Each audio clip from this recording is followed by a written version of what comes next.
Hey everyone, welcome back to the channel.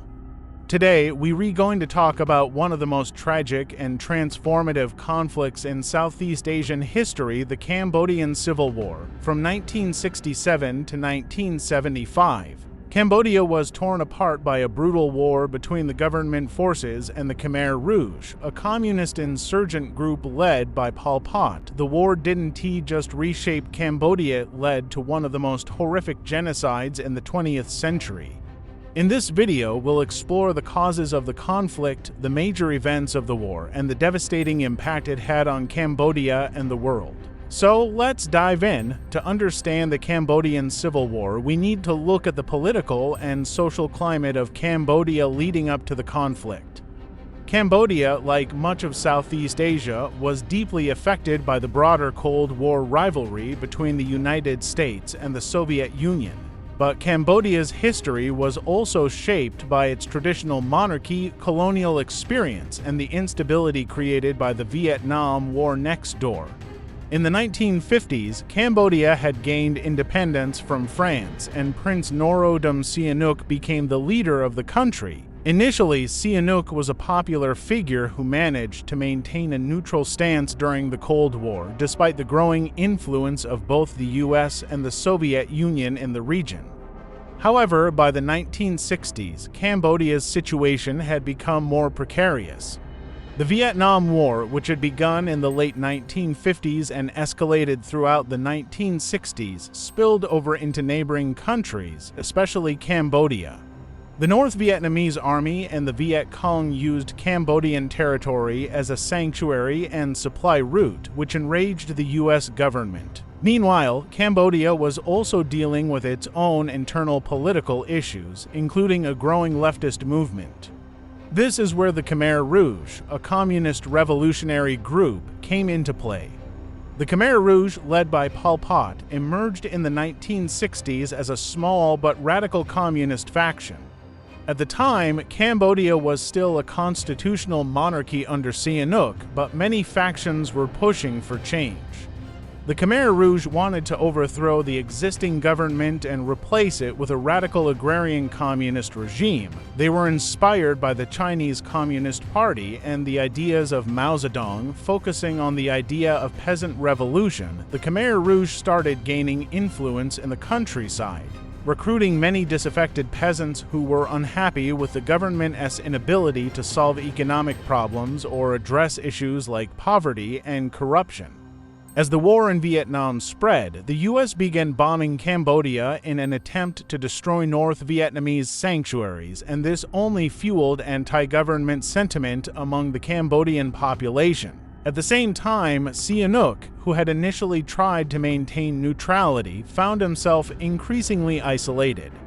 In 1970, while Sihanouk was abroad, his prime minister, General Lin Nol, staged a coup, overthrowing the monarchy and establishing a pro-American government. This shift created a political crisis in Cambodia. The coup led by Lin Nol created a power vacuum, and it wasn't long before the Khmer Rouge launched a full-scale insurgency against the new government. They were able to take advantage of the widespread discontent among the rural population and also received support from North Vietnam and China.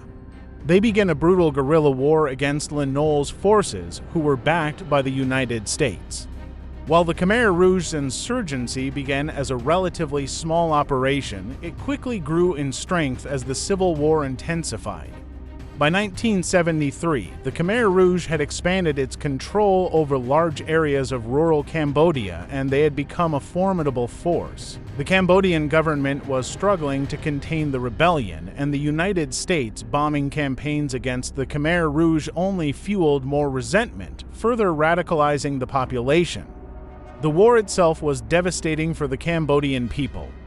Both sides committed atrocities against civilians, and many people were caught in the crossfire. The Lin Nol government's forces were also known for their brutal tactics, and they struggled to maintain control over the countryside. By 1975, the Khmer Rouge had gained the upper hand. Lin Nol's government was exhausted by years of fighting, and it was clear that the Khmer Rouge was closing in on Phnom Penh, the capital city. On April 17, 1975, the Khmer Rouge forces entered Phnom Penh and captured the city.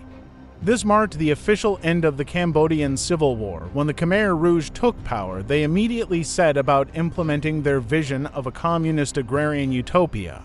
This involved an extreme and violent social experiment that would change Cambodia forever. The Khmer Rouge, under the leadership of Pol Pot, embarked on one of the most brutal and radical experiments in history. The Khmer Rouge immediately began evacuating Phnom Penh and other cities, forcibly relocating millions of people to the countryside. Anyone who was seen as an intellectual, professional, or part of the old society was targeted. This included teachers, doctors, engineers, and anyone associated with the previous government, as well as ethnic minorities like the Vietnamese, Chinese, and Thai.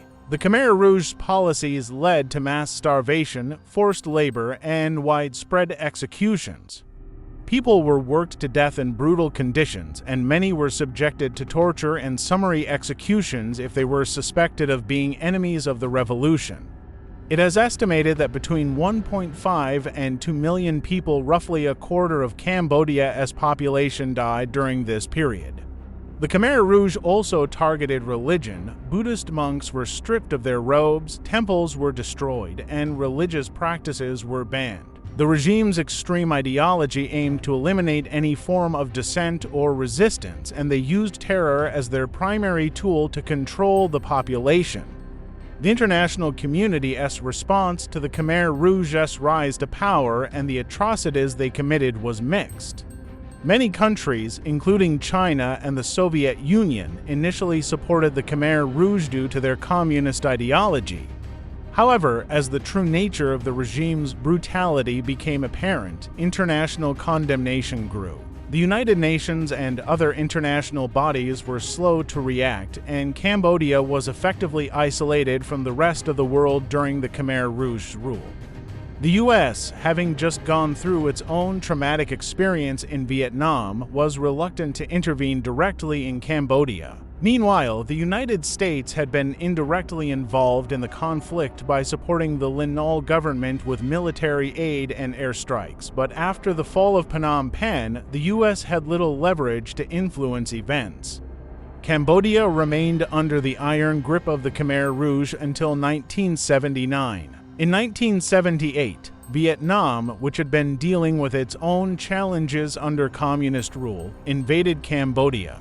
Overthrowing the Khmer Rouge government in January 1979, the Vietnamese forces marched into Phnom Penh, and Pol Pot and the Khmer Rouge leadership fled into the jungle.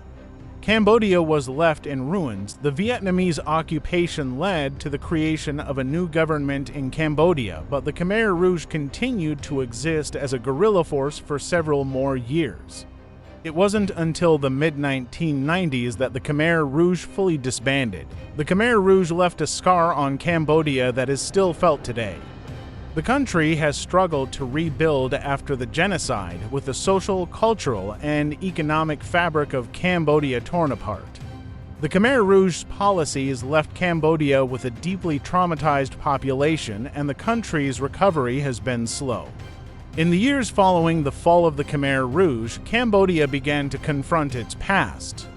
In 2006, the Extraordinary Chambers in the Courts of Cambodia, a special tribunal, was established to try the surviving leaders of the Khmer Rouge for crimes against humanity. Pol Pot, however, died in 1998 before he could be brought to trial.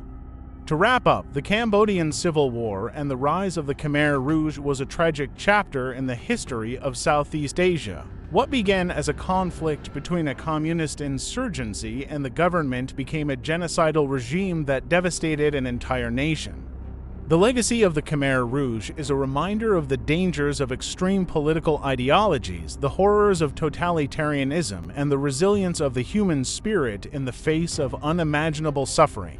Thanks for watching. If you found this video informative, make sure to like, share, and subscribe for more historical content. As always, leave your thoughts and questions in the comments below. I'd love to hear your thoughts on the Cambodian Civil War. See you next time.